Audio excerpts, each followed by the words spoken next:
Hi, welcome to PDX Garden Home. I wanted to do a video about tomatoes, but I wasn't sure what I could add to the YouTube universe on this. There's plenty and tons of videos out there about planting tomatoes. But what I thought I could do is talk about my particular tomato situation. And I think that's something that I can add that's a little bit unique to the discussion, which is I've got a bunch of scraggly tomatoes.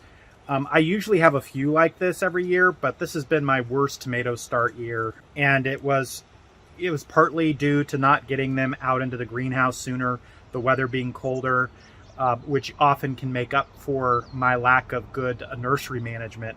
But in terms of good nursery management, this tomato is called a Blush OG. Not sure exactly what that means. It's just what I wrote on there. I don't remember exactly what that variety was. The key issue, as you can see here, is it's kind of leggy. It's got some what looks like sun damage on the leaves, but that's really damage was there before it came out of the basement nursery that I have. And the basement nursery, for those of you who don't follow my videos, is in my basement. I have a kind of a setup with shelves and lights and things like that where I started these tomatoes. And I started my tomatoes back toward the end of February, beginning of March. And so ideally I would have had a really great head start, but there's a couple of problems I think I had. One problem I think is that I've changed over to using some LED lights. I used to use fluorescents, and while the LEDs are technically better than the fluorescents, the thing about the fluorescents is that I know how they work. And what I mean about that in terms of I know how the fluorescents work is that with the fluorescent lights, I could just put them like right on top of the seedlings, and as the seedlings would grow, I could move them up a little bit.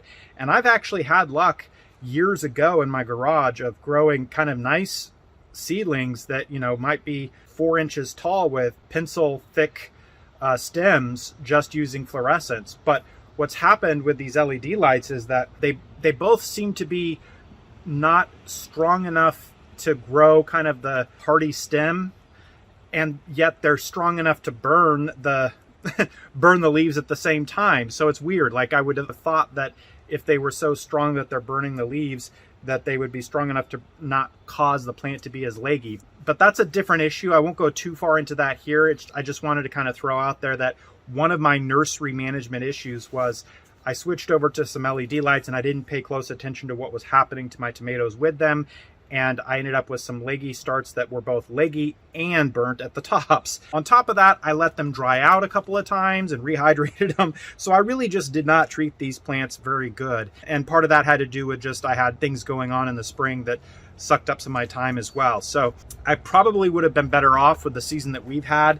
It is now beginning of June and we just now are getting into the warm weather. I'm just now putting these in the ground. One of our regular viewers who has quite an interesting channel of his own. If you check it out, Old Squishy Gardener, he has one gardening video as of 2 weeks ago. Most of his videos are about court cases. It gives you an inside view to what goes on in our court system, which is kind of fun and interesting. I have to admit that I've turned it on a few times and just gone down the rabbit hole and sat there. But what I brought up Old Squishy Gardener because he comments on this channel, on my channel, and which I appreciate and thank him for. And I've heard him say a couple of times that he waits until I think May to plant his tomatoes in order to ensure that he doesn't get too anxious, plant them too soon. I mean, plant them from seed, I presume is what he means. And I'm thinking definitely, maybe he doesn't wait until May, maybe he waits till April. I'm not sure I'm remembering that right. But in any case, a strategy like that would have better served me this year rather than planting at the beginning of March or end of February, beginning of March, because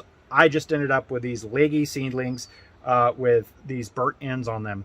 So that's the background to what's happened with my seedlings. Let's talk about what I'm going to do about it, because that's what this video is really about. What am I going to do about it? My strategy, as you'll see, is I have rehabilitated seedlings like this, putting them out in the garden before, and I believe I can do it again here. So what I'm going to do is I'm going to bury most of this. I'm going to bury it as far as I can. Maybe ideally I could bury it all the way up to here. It'll just depend on how much space, because I have a lot of stuff in the bed, so I've kind of got to dig around and make space for it as I do it. A lot of people might try doing it sideways. I don't really have the space for that, so I'm gonna try it. I might try a little bit sideways, but mostly it's gonna be vertical, that I'm gonna just dig down pretty far. And the nice thing about tomatoes, you can find that many of you probably already know this, but tomatoes are unique in the sense that they will root off the stem. So you can bury this stem all the way down and it will produce more roots, and having that much stem underground with that many roots being produced has the potential to make a really good plant in the long run, and we should have enough time for it to really catch up here,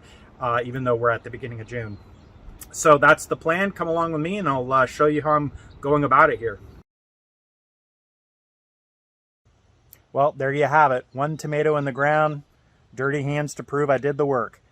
I've got about 40 more of those to go, and they're all equally scraggly. But I enjoy the challenge, and yeah, we'll see how this goes. I'll keep you updated. Hopefully I'll have nice big tomato plants by the end of the season, and we'll all forget how crazy, scraggly, scrawny looking they were. All right. Good luck in your gardens out, y'all. We'll talk to you later. Bye.